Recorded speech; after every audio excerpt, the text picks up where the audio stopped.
When you sit down to play a board game, the rules are usually printed right there inside the lid. Right, it is completely fair. Everyone at the table knows the rules. Exactly. You know exactly how a knight moves in chess, or, I mean, what the properties cost in Monopoly. Yeah, everything is out in the open. But you, our listener, asked us to look at a game where the rule book is just completely hidden.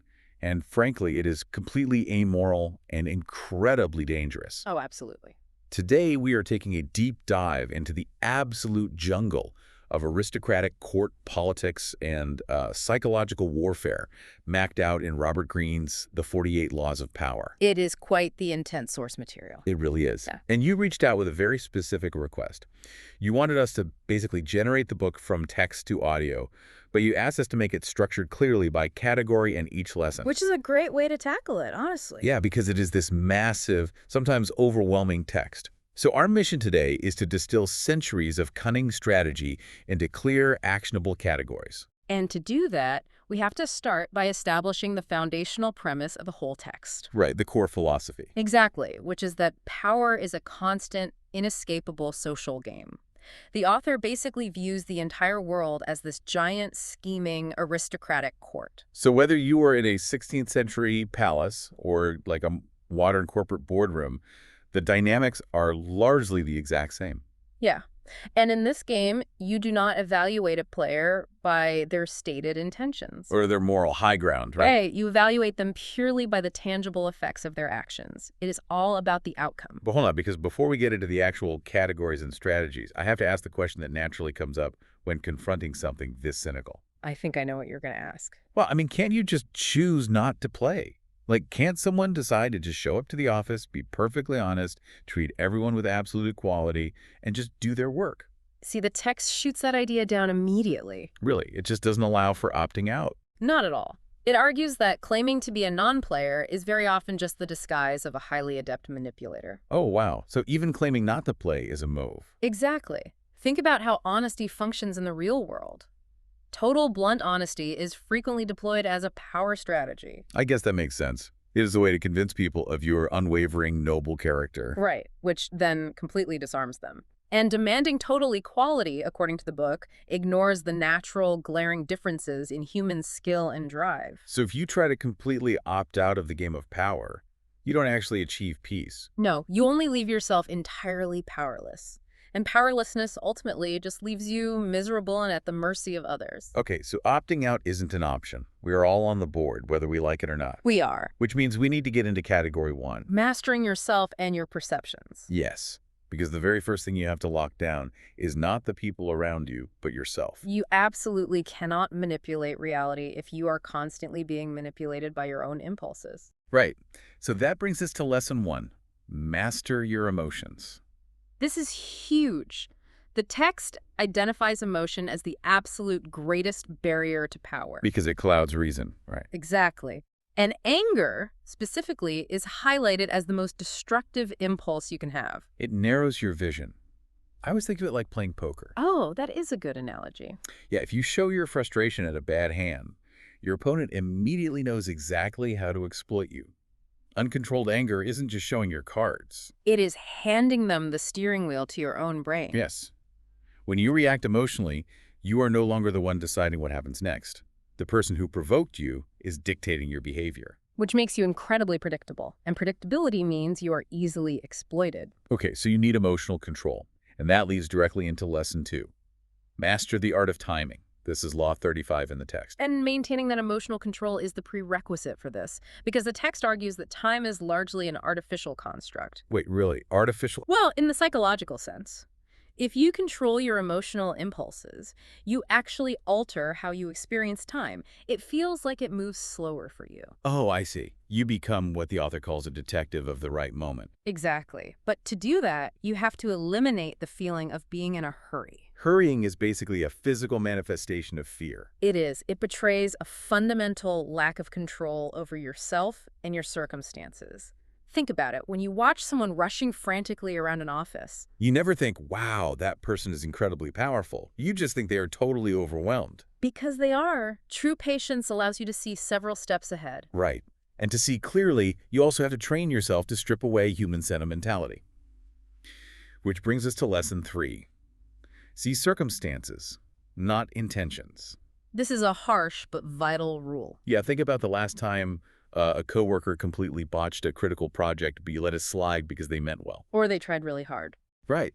We have this deep psychological urge to forgive bad outcomes if the intentions were pure. Like, we really want the world to reward good effort. But the game of power does not care about effort. In this framework, you never judge opponents or allies by their intentions. You only judge them by the effect of their actions. Because intentions are incredibly easy to fake. They are the ultimate smokescreen for a power grab. Or at best, they're just a shield for dangerous incompetence.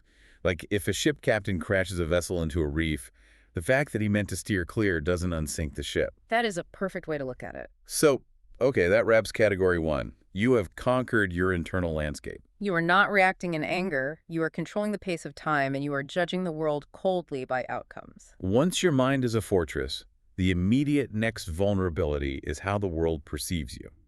So we are moving into category 2, the art of image and disguise. Because historically, the fastest way to get yourself killed wasn't by being incompetent. It was by being too competent in front of the wrong person. Exactly, which is lesson 4. Never outshine the master. Law 1 in the book. Right. In any hierarchical court, everything is judged by appearance. And the ego of the person at the top. It's almost always the most fragile element in the room. Nicolas Fouquet is like the ultimate cautionary tale here. Oh, the finance minister. Yes, in the 1660s, he was this brilliant finance minister for King Louis XIV of France. And Fouquet wanted to really secure his position. So he decided to show the king exactly how indispensable and wealthy he was. Right. He throws this massive party at his new chateau, Vaux-le-Vicomte. We are talking about an event that defies modern comprehension. It was legendary. Like 7-course dinners featuring exotic foods from the Orient that literally nobody in France had ever seen. He even had a custom play written by Molière. And massive fireworks illuminating these geometric gardens. Fouquet thought he was cementing his status. He genuinely thought the king would be grateful to have such a magnificent minister. But instead, he triggered the king's deepest insecurities. The king felt entirely upstaged. The psychology there is fascinating. It wasn't about the money at all. No, it was purely about vanity. The king's ego just could not handle a subordinate throwing a better party than the crown could afford. And the very next day, Louis XIV had Fouquet arrested. He spent the last 20 years of his life in solitary confinement, just for throwing a good party. Which forces us to ask, how do you impress those in power without threatening their fragile egos? Right, and that leads to lesson 5. Make your masters appear more brilliant. The mechanism here is simple but totally counterintuitive. Galileo understood the psychology of this perfectly. Galileo was in a really precarious spot. He relied entirely on the fickle generosity of these powerful rulers to fund his scientific research. Yeah, he would invent these amazing gadgets like a military compass and gift them to rulers. But they would just give him a temporary cash reward, and he'd be broke again a month later. So he shifted his strategy from science to psychology. Right. When Galileo discovered the 4 moons of Jupiter, he didn't just publish the empirical data. No, he recognized that the Medici family had recently adopted Jupiter as their dynastic symbol. So he essentially mapped the cosmos to his patrons. Exactly. He announced that the 4 newly discovered moons represented the 4 Medici brothers. Revolving around Jupiter, just as the brothers revolved around the founder of their family dynasty. He didn't just give them a scientific discovery. He gave them cosmic immortality. Human beings in power harbor these deep insecurities about their legacy. Galileo made the Medicis feel like their authority was literally written in the stars. And the result? They made him the official court philosopher with a guaranteed lifetime salary. He faded into the background so the master's star could shine brighter. That is brilliant. Okay, so lesson 6 is recreate yourself. This is law 25. That level of strategic image crafting isn't just for handling superiors. No, the text argues that you do not have to accept the role society arbitrarily assigns you. You can completely recreate yourself. Julius Caesar did exactly this, didn't he? He did. Early in his political career in Rome, he didn't just rely on standard speeches to build his power base. He organized these wild beast hunts and massive gladiator shows, financing them out of his own pocket. He deliberately crafted a public persona as a larger-than-life showman. completely separating himself from the standard boring politicians of his day. And it applies far beyond the political arena, too. Look at Aurora Dupin in the 1830s. Right, she was trapped in this stifling, predictable provincial marriage. But instead of accepting that fate, she abandoned her old life. She moved to Paris, started wearing men's clothes to access restricted social circles. And completely recreated herself as the famously successful writer George Sand. She recognized that her given identity was a cage, so she built a new one that society could not ignore. Wow. But commanding attention doesn't necessarily mean being loud, right? Like, you don't always have to put on a massive show. Definitely not. Sometimes the most powerful image you can cultivate is built on what you withhold. Which brings us to lesson 7. Always say less than necessary.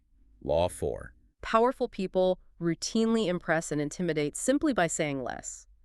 It comes down to basic statistical probability, honestly. How do you mean? Well, the more you speak, the more common you appear, and the higher the mathematical chance you're going to say something incredibly foolish. Or contradictory. Exactly. Silence creates a vacuum. And people hate a vacuum. They will frantically try to fill it. Yes. If you keep your words vague and open-ended, people project their own fears and respect onto your silence. Like the Roman military hero Coriolanus.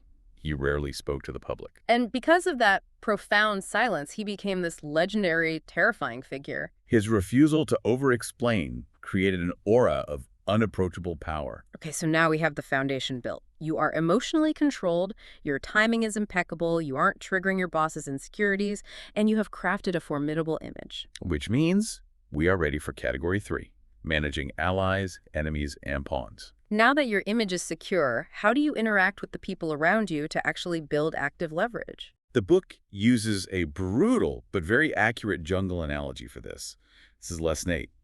Get others to do the work for you, but always take the credit. Law 7. Right. There are hunters who do the grueling work of tracking and killing the prey. And then there are the vultures and hyenas who simply wait and survive off the hunting of others. It is ruthless. But look at the history of innovation. Thomas Edison is universally celebrated as a genius inventor. But a massive portion of his success came from taking the credit for the exhausting laboratory work of engineers like Nikola Tesla. Exactly. Or look at modern bureaucratic structures. The book details how Henry Kissinger masterfully played the middle. Well, this is a great example. He would routinely take credit for the painstaking research done by the officials below him. But then, crucially, he would graciously pass the credit for his own labors up the chain to President Nixon.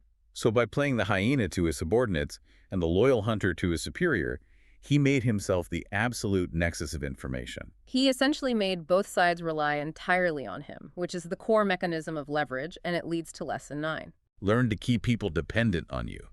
Law 11. Ultimate freedom in a power hierarchy is an independence. Independence means you can be easily replaced. But real power is being so deeply enmeshed in the master's success that they just cannot function without you. Otto von Bismarck was the architect of this strategy in Prussia. He made the king dance to his tune by repeatedly threatening to resign whenever he faced opposition. Because he knew the king relied entirely on his aggressive iron and blood strategy to hold the country together. Right. If someone's survival depends on you, they cannot fire you. They have to accommodate you. But while you are building these dependencies, you have to be incredibly careful about who you allow into your inner circle. Which is lesson 10. Never put too much trust in friends. Law 2. I have to challenge this for a second, though. Go for it. If you are building an empire, or even just launching a startup, conventional wisdom says you surround yourself with the people you trust the most. Why wouldn't you hire your friends? Because the psychology of friendship is rooted in equality. Friends feel they deserve parity with you. Oh, I see. When you elevate a friend to a position of power beneath you, that equality is broken, and it breeds immense envy. The text highlights Michael III of the Byzantine Empire for this, right? Yes. He took the throne at a young age and elevated his best friend, Basilius, to be his closest counselor. And Basilius had zero political experience. He was literally the head of the royal stables. Michael trusted him purely out of affection. And how did Basilius repay that affection? Once he tasted power, his envy completely consumed him. Because he felt entitled to more since they were friends. Exactly. He eventually had Michael murdered and took the throne. The book actually argues that hiring a former enemy is much safer. because an enemy feels they have everything to prove Yeah. and is grateful for the opportunity. Right, a friend just feels resentful that they aren't the one in charge. It is a dark way to view relationships, but it perfectly explains why mixing business and friendship so often ends in disaster. It really does. And when you are managing these complex dynamics, disagreements are just inevitable. Which brings us to Lesson 11. Win through actions, never argument. Law 9. How do you win someone over when they are dead wrong?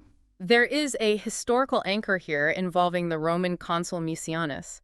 He was laying siege to a town and ordered an Athenian military engineer to send him the largest ship's mast they had. He intended to use it as a battering ram. Right. But the engineer sent a smaller mast and sent along a detailed argument explaining why the smaller mast was mathematically better suited for the task. But hold on, this is where the book's cynicism goes a little too far for me. If I'm managing an engineering team, I want them to tell me if my math is wrong. Sure. If the physics dictate that the smaller mass works better, the engineer is just doing his job by arguing his case. In a modern, healthy tech company, yes, absolutely. But in a power hierarchy built on authority and ego, absolutely not. Because the mechanism of power isn't about structural engineering. No, it is about dominance. By arguing, the engineer wasn't just questioning the math, he was publicly questioning the Roman commander's intelligence. And Mucianus was so infuriated by the insubordination that he had the engineer executed. The ultimate Pyrrhic victory. The engineer won the debate on paper and literally lost his head. Wow. Winning an argument stirs up deep-seated resentment that lasts far longer than any momentary change of opinion. Exactly. If you want to change a superior's mind, you have to demonstrate your point physically, without saying a word. Show, do not explicate. Okay, so that brings us to the final realm of this guide. Category 4.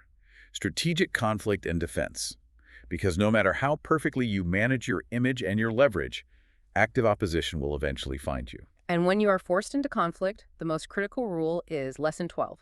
Make other people come to you. Law 8. Aggressive action often feels like power because it creates motion. But it is actually a position of weakness because it forces you to constantly react to unforeseen variables. Bismarck had a brilliant philosophy on this. He said, when I have laid bait for deer, I don't shoot at the first doe, but wait until the whole herd has gathered. You hold all the cards when you force the other person to abandon their own plans, cross into your territory, and react to your positioning. The emotional toll of being forced to react drains an opponent's energy. And sometimes the most devastating way to trap an aggressive opponent is to actually yield to them, which is Lesson 13, use the surrender tactic. Law 22. Surrendering sounds like the literal opposite of power. I know, but it is actually a profound manipulation. The book examines the island of Melos during the Peloponnesian War. Right. The vastly superior Athenian army demanded their submission. And Melos, out of a sense of pure honor and pride, refused to surrender and chose to fight. And the Athenians slaughtered them. Had they surrendered, they would have survived. But it goes deeper than just survival, right? Yes.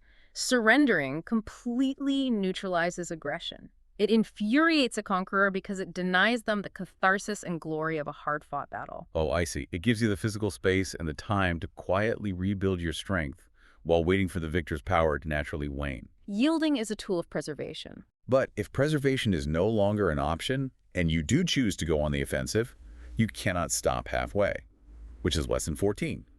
Crush your enemy. Totally. Law 15. The ancient strategist Sun Tzu preached this ruthlessly. The psychology here is vital.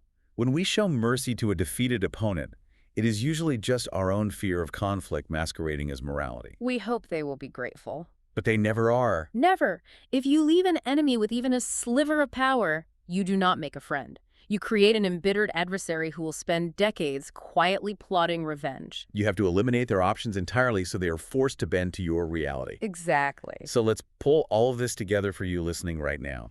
We took a sprawling, century-spanning text on human manipulation and structured the chaos. We traced the path from locking down your own emotional vulnerabilities and controlling time to crafting an impenetrable image that plays on the egos of those above you. We explored the mechanisms of leverage, taking credit, creating dependencies, and recognizing the danger of envious friends. And finally, we looked at the brutal reality of conflict. The overarching synthesis here is that human nature, the vanity, the envy, the primal desire for control, it really has not changed since the days of Julius Caesar or the court of Louis XIV. Whether you are navigating a hyper-competitive corporate structure, managing a freelance career, or trying to understand local politics, these dynamics are always operating beneath the surface. You can shift from being a confused victim of the game to an artist who understands the hidden board. But there is an ultimate twist here. Oh, right, Law 48.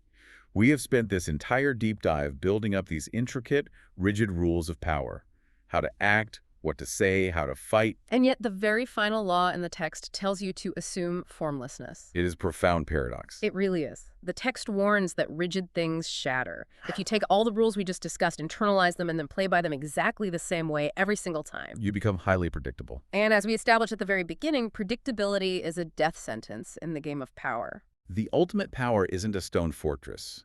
It is water. It adapts, it flows around obstacles, and it changes shape depending on the vessel it is poured into. Exactly. So as you step back into your office, your social circle, or your family dynamics tomorrow, ask yourself, have you become a fortress that your enemies and competitors can easily map out? Do they know exactly how you're going to react when provoked? If everyone at the table knows exactly how you're going to roll the dice, you are not really playing the game anymore. You are just a piece on their board. It might be time to evaporate, break the structures you just built, and take a completely new shape.